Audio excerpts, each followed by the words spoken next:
Hey guys, M.V.Kid here back again.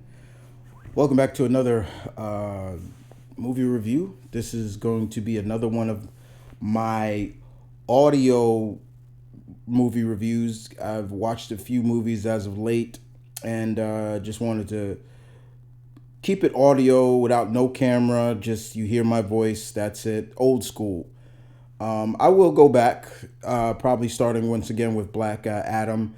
Go check out my Hocus Pocus 2 review. I uploaded it today.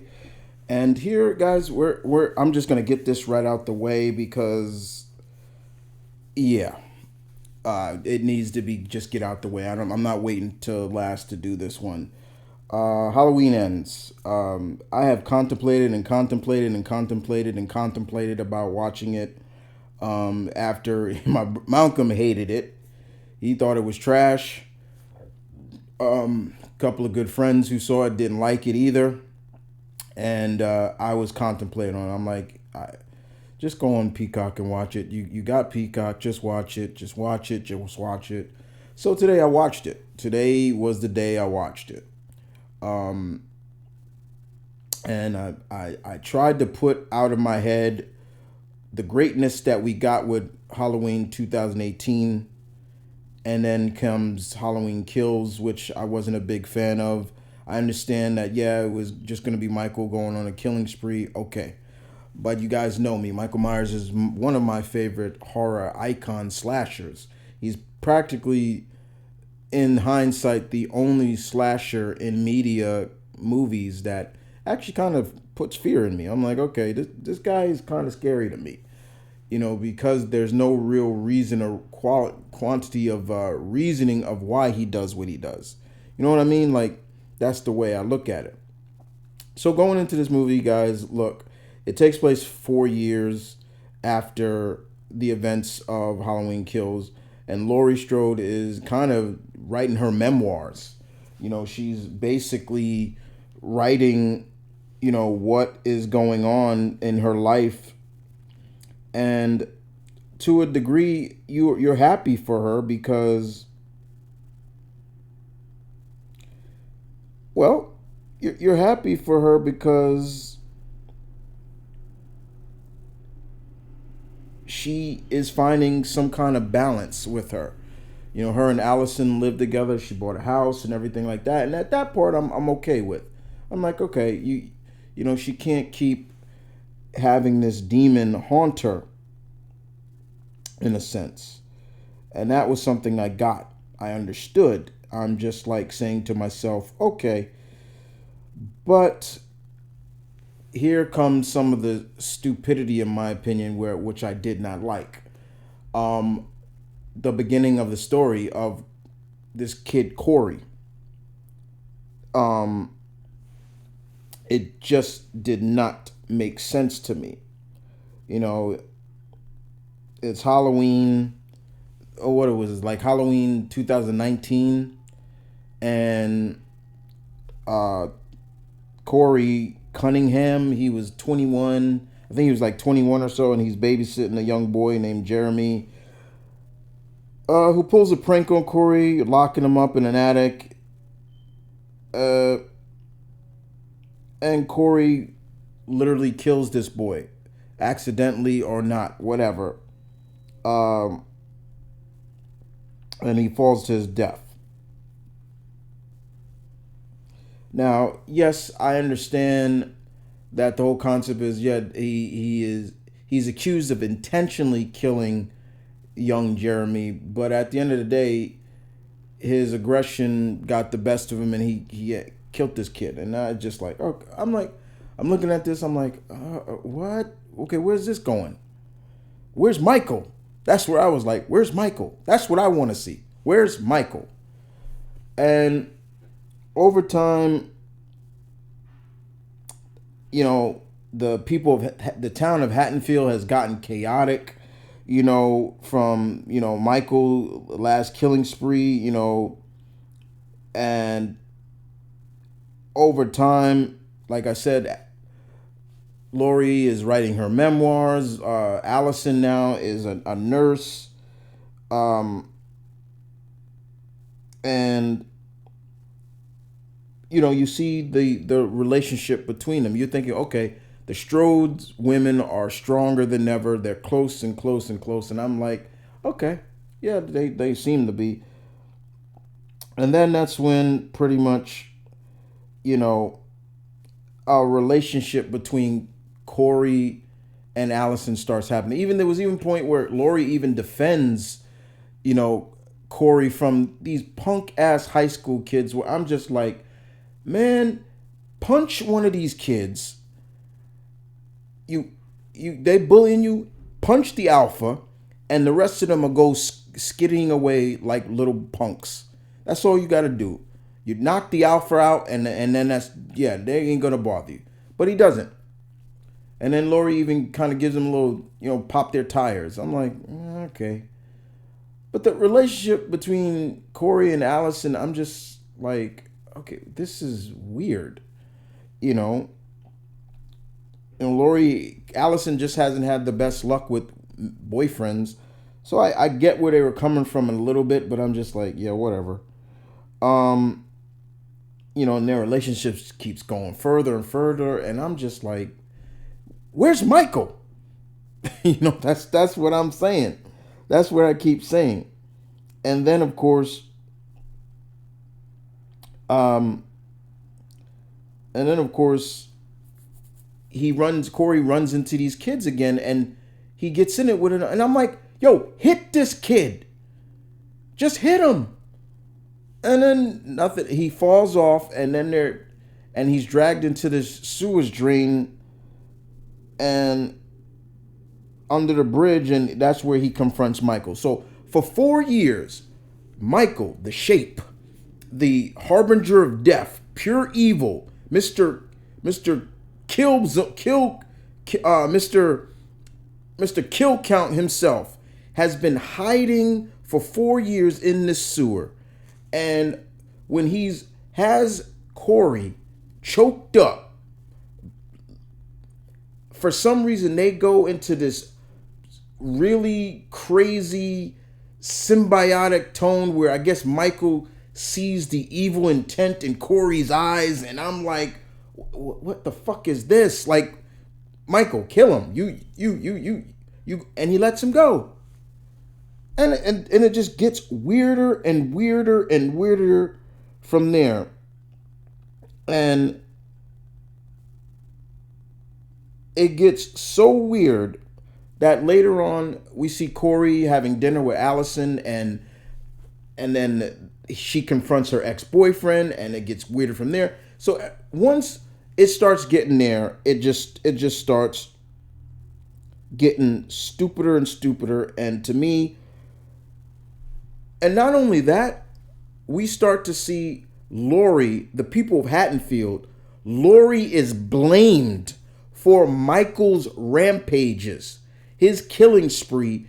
They are telling her, you tormented a mentally challenged man. And I'm listening to these people, and I'm like, where the fuck is this coming from? Where the hell is this coming from?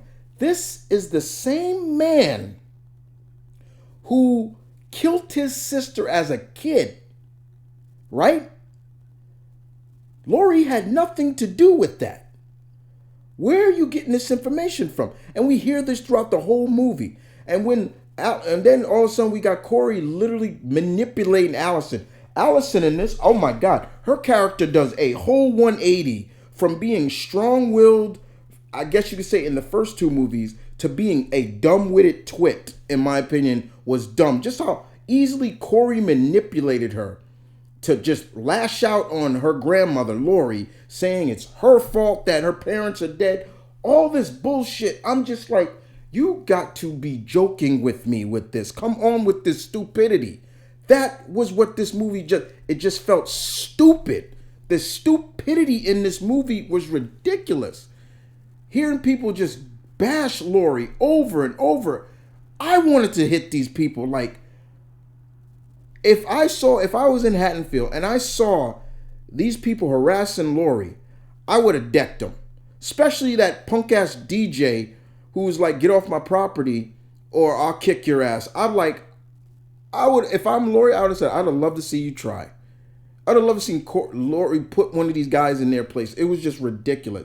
Yes, there was one of them said Michael Myers killed our sister or something, and you laughing about it, and she's like, I'm like, woman, she's smiling at Ben. She's smiling at Ben, not you. She can have a little happiness.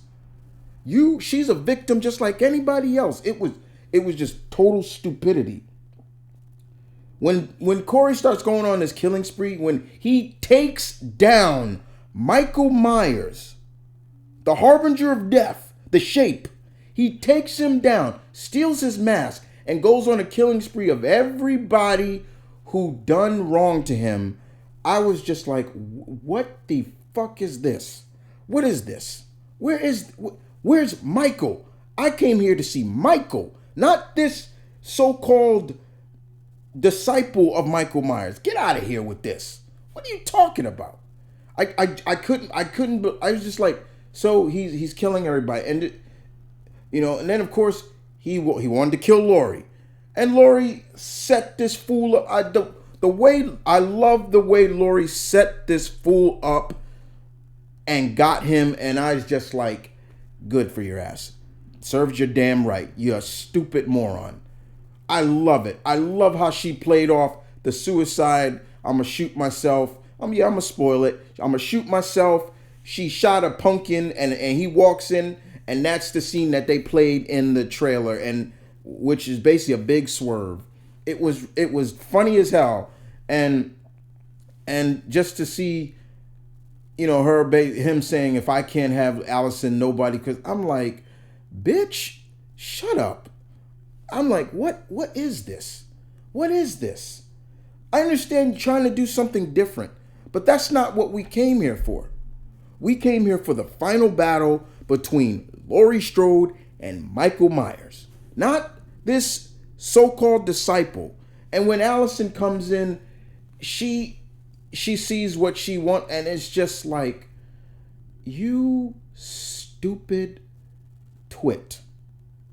So when we finally get the fight between Laurie and Michael, which I did like, I wish it was a lot longer, a little more brutal, but still, I enjoyed that part. And to see Laurie and Allison kind of bleed Michael out, like instead of just stabbing him, no, they're gonna bleed. They're cutting his arteries, they're cutting vital veins so he can bleed out. And I'm like, that's kind of smart. I'm like, that's kind of smart. I'm not going to sit here and say it wasn't. And I will say I did like the ending of seeing the people of Haddonfield basically like almost like they destroyed the monster and throw him in a trash compactor, and yeah, he's dead. I will say that. However, this movie bothered me so much, I basically had to stop my crossover audio story and rewrite the whole thing. It was supposed to come out Monday, October 31st. I had to rewrite it because it pissed me off so much. I'm like, what? No, see, now I got to write this over because it bothered me, and it kind of had elements to what I was going to do in it. But to see that, and I also felt like the people of Hatfield owe Laurie Strode a big ass apology. The fact, if I was the people, I would have had them saying, we're sorry. But it was like, no, none of that. But I will say I did like, some of them, there was a couple of cops that were like, we can't do this. And I love the sheriff. He was like, tonight we can. I will say that. You want to get rid of this guy? Because at the end of the day, what's going to happen? He's going to just get out and do this again. But there were points in this I just didn't like how Michael was portrayed, especially with Corey. There was even a point where Corey had a girl, and Michael, he's like hesitating or twitching or something when I'm like, the fuck is this? Like, it bothered me so much. I just could not really get into this. You know, even the whole reconciliation between Allison and Lori just it. I looked. I'm like, you think, girl, you should have trusted your grandmother.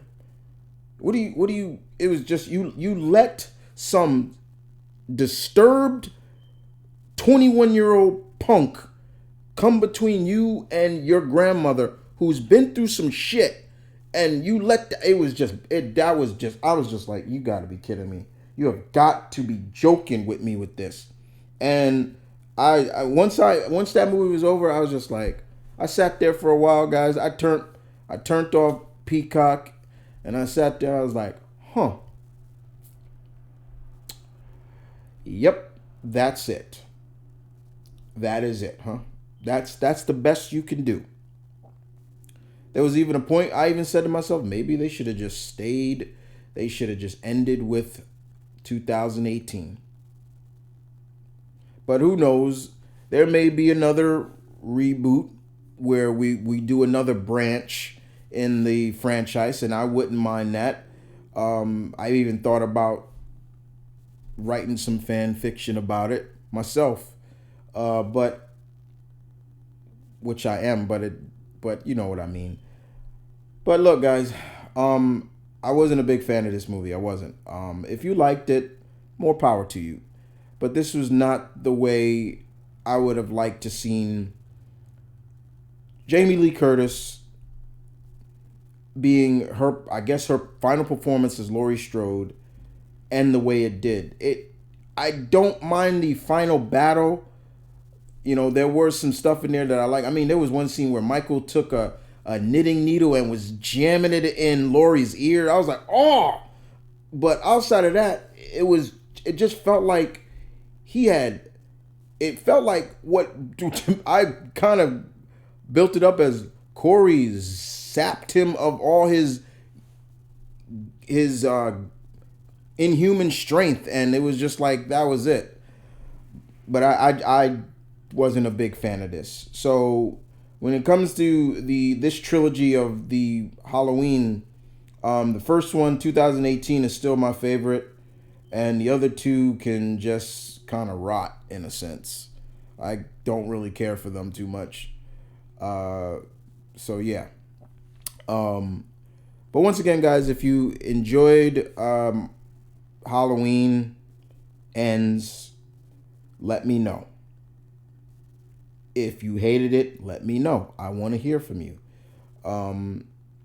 Everybody's entitled to their opinion. Everybody has an open opinion. I'm not going to judge anybody for it, but for me, there was just a lot of stupidity in this that had me scratching my head, getting angry. I got so angry that my series of audio crossover stories, the first one, I now have to rewrite it because this pissed me off so much.